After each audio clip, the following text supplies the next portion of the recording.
Liberty legislators went down there and had a very good year. We had a great year this year. Tell us why. Okay, so as you all know, 4 years ago when we started, our bills were never heard in committees. Representative Ron Nate and myself, we had all these great liberty ideas, and what would happen is the chairman would not allow them to get on the agendas for the committees. So we fought this for 3 hard years. And as you know, last year was a pretty tough year, our 3rd year into office. That's when leadership came out after me. A lot of Liberty legislators stood up for the injustices that were going on down in Boise. And so all that being said, by the end of the session, we had a Freedom Caucus meeting.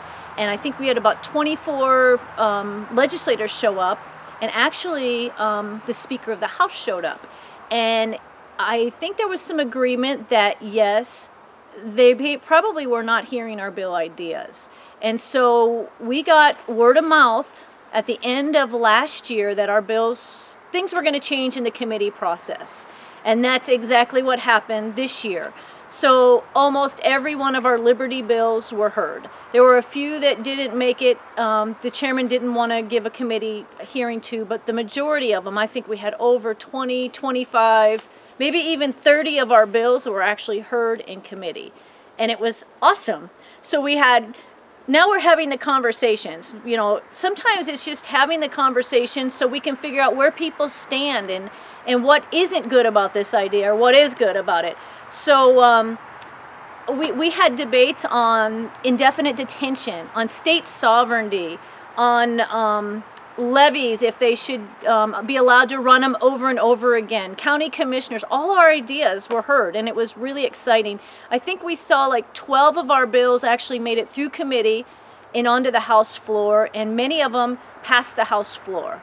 And some of my bills actually passed, which was very exciting.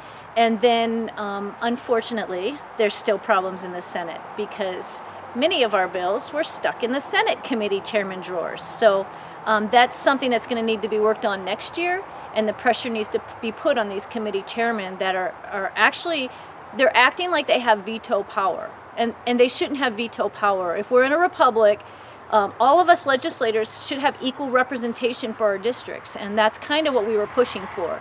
And it doesn't matter if you're a complete liberal from down in Boise or you're completely conservative from up north, your ideas should be heard. The ideas of the people should be heard.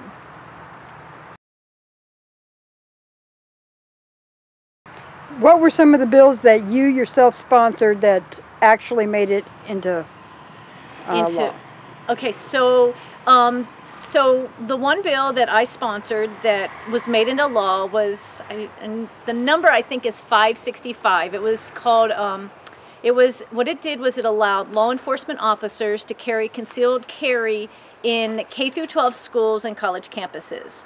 So retired law enforcement officers get a 218 card, and it's a special concealed carry card that if you're retired in good standing, I think you have to have 10 years of service, and you qualify for shooting every year, and you're background checked every year. So there's a lot of requirements to get this 218 card. So it's not just a gimme. It's not just a gimme. No, you have to meet criteria, and then you have to stay current on your shooting and on your background checks. And ultimately, your sheriff can require even more training if they don't really feel that maybe you shouldn't have that card. So anyway, retired law enforcement officers that do have the 218 card can now carry concealed in K through 12 schools, college campuses. Before, they were allowed to carry everywhere except in dormitories and residence halls, and then big auditoriums where there's over 1,000 people. Now they can carry in all those places without permission, which is great. Is it just retired police officers? It is just retired police officers. And I know everyone's like, well, why not everybody else? Well, nothing happens fast in government, as we know. You know, it's just these little steps to kind of get to where we need to be. We have allowed things to get so bad, and so we just kind of keep chipping away and moving things in the right direction. And now with Trump in the White House, President Trump putting the pressure up top, I think we have more and more opportunities to push from the bottom up. So it's kind of exciting. It's exciting under the new administration at the federal level, and it's exciting to actually be able to do your job. I mean, imagine that. We can actually do our jobs and represent the people. What were some of the other bills that made it through committee, through the Senate, and are getting signed? So I co-sponsored a bill. Don't remember the number. That's all right. It what it does is it allows school children, secondary and primary school children, to be trained in gun safety and gun safety and gun usage. That was Representative Nate's bill, Representative right? Nate, I co-sponsored that bill, and that actually made it all the way through the House and Senate. It set up the structure, so it doesn't say that schools have to do this. Now it's really up to citizens in their district to put the pressure on the school board members that, hey, we want this elected course in our schools. It's really up to the citizens now to put the pressure on the school boards to get these classes in our schools. So it's up for all public schools, charter schools. Are there any exceptions that you know of? I do not know of any exceptions. And there are no exceptions to which students can take these courses? No. Okay, and it's what, as of July 1st? Everything is always as of July 1st. Yes, July right? 1st, unless it had an emergency clause, and I'm pretty sure this one did not have an emergency clause. July 1st is when all the laws go into effect. Were there any requirements on the instructors of these classes? I don't know. I think it has to be a certified training class, but I'm not positive. Okay, had nothing to do with the NRA? Not that I'm aware of. Okay. So they probably could qualify to teach a class, but I don't think it was specific for the NRA. So it's called the Abortions Complications Reporting Act, House Bill 638. And what it does, it requires hospitals, licensed healthcare facilities, or individual medical practitioners to report to the Idaho Health and Welfare Department on any complications arising from abortions. And right now, if there's complications that arise from abortion, they're not linked to the abortions. This bill is going to require them to document it, that the cause of the problem is from the abortion. And this will help in the future to be able to push back against abortion. The other bill we passed was Senate Bill 1243, and what this does is it requires, in the booklets women get when they go to get an abortion, for chemical abortions, there's actually an abortion reversal pill. The chemical abortions, a women can take a pill that will cause an abortion, but if they change their mind within 24 or 48 hours, they can take an abortion reversal pill that can sometimes save the life of the baby. So this is a sometimes works, right? Sometimes works, and it is actually the same. It's proestrogen, and it's the same. It's the same thing that they give to women that have problems with miscarriages. So it's something that the body needs, the women's body needs to help the pregnancy come to full term. So anyway, this is just an option, and all it is, it's just going to be put in the booklet when they're getting the abortion that they know it's available. Are the providers required to explain this to them? I do not think they're required to explain it to them. It's just in the booklet.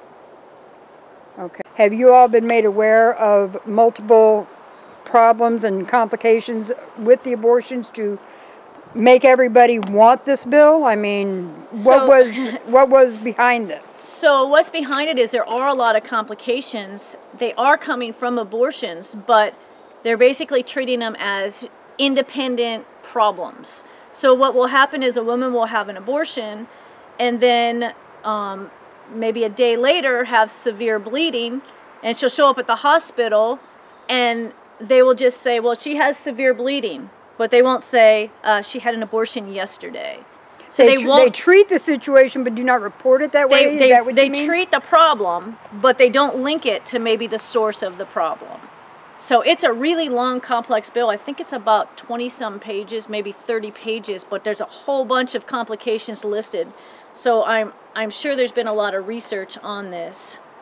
So they actually had to list all the complications. They can't just make a blanket statement. They listed a whole bunch of them, and they're Wow. very, very specific. So they're really, it's a really detailed bill. So that'd be worth a lot of people Reading it. Yes. And I will try and get that link and put it in the comments below the video. That'd be good.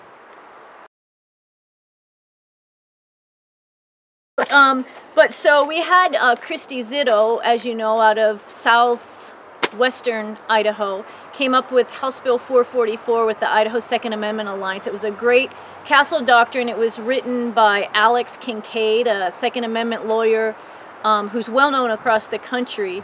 And Christy's just a freshman, and as you may remember from past experience, it's really the establishment really doesn't like it when freshmen come up with great ideas and great bill ideas, like maybe permitless carry or something.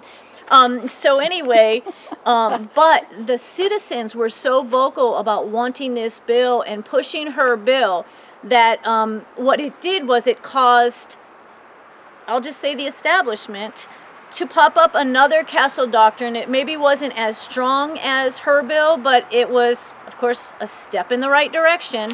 And so that bill, and it is an election year, and it's always good for legislators for gun bills on election year, and that bill passed right through Senate and then came through the House, and they ignored Representative Zitto's bill, unfortunately, and just heard the other bill, but it did pass. So it is good for citizens. It codifies the castle doctrine, or the stand your ground law, to where somebody breaks into your house.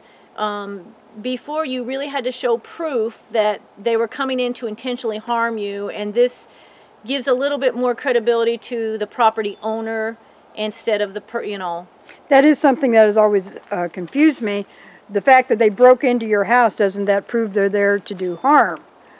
That's not always the case. And so that's why this bill will really help the person that finds themselves in that unfortunate situation that does stop a threat in the middle of the night. That the blame is not going to automatically be on them to prove. It's going to swap the other way around. I want to share a few of the really good bills, I call them Liberty bills, that actually made it out of the House, but they got stuck in the Senate. Oh my. Yeah, so House Bill 577, CBD oil. You've probably heard a lot about that one. That was held in a Senate committee chairman's drawer, even though I think we had a 70-0 vote on that in the House. The chairman of the Health and Welfare decided he didn't like that bill, and he didn't want it to be heard. And was it because he didn't like it, or because the governor didn't like it? Bingo. Yeah, I actually think there's maybe a Facebook conversation on that. Somebody caught that language and got it on audio, if I'm not mistaken. That was an AP reporter. Yeah, that's right. I hate to give them credit, but yes, they did good on this one. They did good on this one. So yeah. It's unfortunate that a lot of the agenda comes from the executive branch, from our governor that will not be there very much longer. So I'm hoping the next governor basically treats the legislative branch like the branch of government that actually writes the law. We've run into the executive branch pushing so much legislation and coming right out and saying, this is our legislation, this is the executive branch legislation. This year, way off topic, but the college dropout bill. I don't know if you remember this one. This came from the governor himself, and it's to help college dropouts. It takes money from kids that we were giving to kids to encourage them to go to college, and it's giving them to adults that have dropped out of school, that have decided, and they only have to have like 24 hours of credit, and they can go back to school.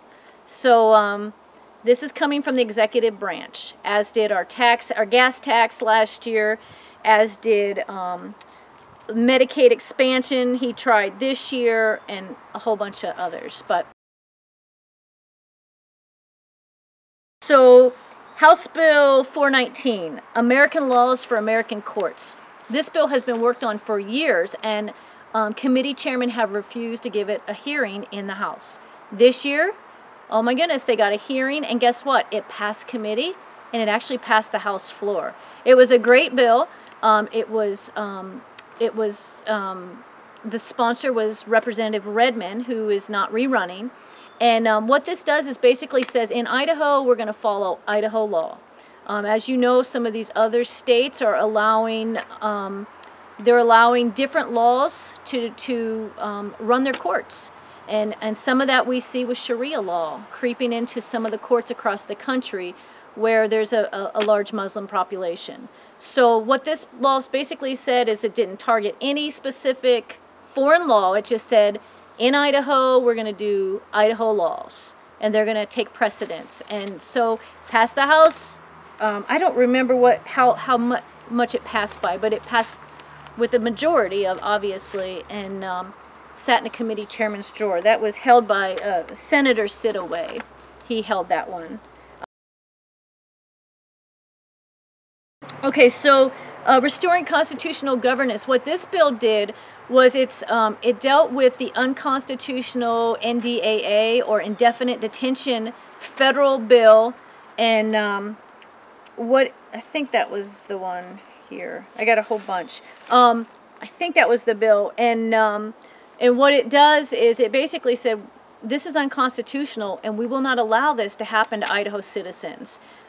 So that's what the bill did. And it's sitting in a chairman's drawer, and it's dead now. So we'll try to bring that up next year. Another bill, aggressive taxing districts. That was my bill.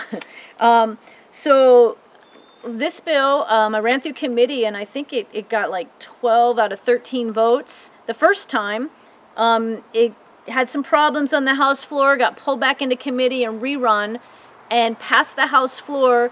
It went after aggressive taxing districts that run a bond or levy, and then if it fails, they basically ignore the citizens that said no, and they rerun it again in 2 months or 3 months. So some of these aggressive taxing districts are running levies or bonds every 3 months. 4 times a year. 4 times a year, and when the voters say no, 3 months later, the same bond or levy, they say no again, they run it again. Basically, this gives voters a break and says, if the voters say no, they get a year rest before that taxing district can come back to them with another bond or levy for the same idea. What this would do is it would force these bonds or levies to be written better, to only ask for what they need, and to really educate the citizens so they know exactly what's going on. And so, once again, this passed the House floor just with the bond part in it, and that one was held by Senator Sidaway again. Oh, okay. Let me ask you a little bit more about that, if I may. Yes. We've had suggestions on making taxing districts run their levies May and November.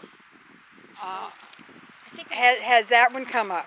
I think that one always comes up, but you don't understand that the education lobbyists down in Boise are huge. I mean, I almost wonder if they're bigger than the pharmaceuticals and the insurance agencies at times. And that's how my bill flew through committee. But by the time, I don't think they thought it was going to get out of committee, but when it got to the House floor, they had worked on so many people. People are afraid because the schools will come after you. They will come after you in elections, as you know, and you've seen in the past. And so I do not think that one got run this year. I do think we set it up so they only get 2 times a year. Something passed. I'd have to... Well, there's also been suggestions about running a bill that requires, if there's a no vote by the voters, that if the taxing district wants to run it again, they have to foot the bill for the vote. Oh, that one I didn't hear of this year. Well, it's been suggested. Oh. And if it hadn't been run, do you think there's a chance we can get it run? Well, we can always run the bills, but what happens to them, that's, of course, that's the bigger question. It takes a lot of energy to run a bill, to present it, and then to get attacked for it. You know, so, right. you know, my bond and levy bill The people that know me know why I did it, because I truly believe the state needs to be funding our schools, and not our local taxpayers should not have to pay levies to even fund our schools. But this bill did not focus on schools, No. right? It was on all taxing districts. All taxing districts. But I guess my point is, you know, they'll spin that and come after me this year for election. That's just what they do. I mean, that's what the big lobby groups do. If you don't do exactly what they want, they come after you and they target you, and they put a lot of money against you. So where it may be a great idea and the citizens want it, legislators will be afraid to vote on something. I'll give you a perfect example. And I mentioned this in one of the forums this year. Marcy's Law was a bill this year. So this was a bill run by a California billionaire. And what this guy wanted to do is change our Constitution to put something about victims' rights into our Constitution. Now, we already have a section on victims' rights. Last year, he tried to do this and allow businesses and corporations to be victims. So this year, he tweaked that a little bit, but he's still trying to change it to our Constitution. Many people disagreed with his tactics and the actual language. But what I heard was, and I heard this straight out of someone's mouth, they were against it, but it's an election year, and how bad they were coming after legislators, they were just going to vote for it anyway. And that's what happens a lot of times. These legislators get bullied into voting, and if you're not strong and you don't stand up for things and you don't stand up for the people, there's an easy way, you know, and you won't get attacked. So we changed the date that school board elections from May of odd-numbered years to November of odd-numbered years. So school board elections used to be in May. We've changed that now to November. And November is a better turnout for elections. And that's kind of why they did that. So more people would actually take part in that election. School board elections are huge. I mean, schools determine if your kids are going to have Common Core or not. This was my bill, actually. Freedom of speech on campus. Basically saying, campuses, you need to follow the Constitution. People have the right for freedom of speech. And what we see going on our campuses are these free speech zones, or you can only stand over here, you can't say this because it offends this snowflake over here, all this kind of stuff. And so this bill literally just says your policies need to follow in line with the Constitution. You would think this would be a no-brainer, and it was for the House. We passed this, and I think, I don't have my numbers here, but I think it would pass. Like, it was pretty much one person, I think, voted against it. Just one. That was held by Senator Mortimer again, in a committee chairman drawer. Very, very discouraging. Maybe that was the first one he held. Okay, so... Did he ever come out and explain why? He said he didn't think we needed it. So, it was, you know, that's just the way it is, I guess. So you just do the best you can do, and you can't win every battle, but we did win some this year, right? We did. Yes. And that's what's important. That is important. And this is an election year, and you are running, and you do have an opponent. I do. And we are looking forward to hearing more from you before the election. Okay, I'd be happy to come back. Thank you for having me. Thank you, Heather Scott.